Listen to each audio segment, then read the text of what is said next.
আপনাকে যদি অপশন দেওয়া হয় মেয়ে থেকে ছেলে হবার, আপনি কি হবেন? না, কখনোই না।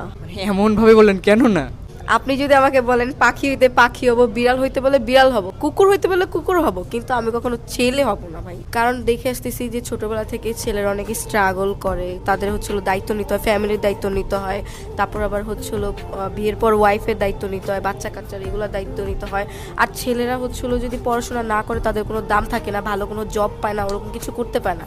আর আমরা মেয়েরা যদি এমনি পড়াশোনা করি বা নাও করি, আমরা ভালো একটা জায়গায় যেতে পারবো, বিয়ে করে ভালো একটা পজিশনে যেতে পারবো। বাট ছেলেরা এটা করতে পারে না। ছেলেদের সব কিছুর আগে তাদের স্টাবলিশ হওয়া অনেক জরুরি, টাকা পয়সাটা অনেক জরুরি। যদি টাকা পয়সা থাকে, স্টাবলিশ হয়, তাহলে সবার কাছে দাম পাওয়া যায়। আর বিয়ের পর দেখা যায় যে যদি বউকে একটু বেশি ভালোবাসে তাহলে মা বলে, যদি আবার মাকে বেশি ভালোবাসে তাহলে বউ সহ্য হয় না। এইগুলো নিয়ে অনেক প্যারার মধ্যে পড়তে হয়। একটা ছেলের লাইফ অনেক কঠিন, অনেক টাফ।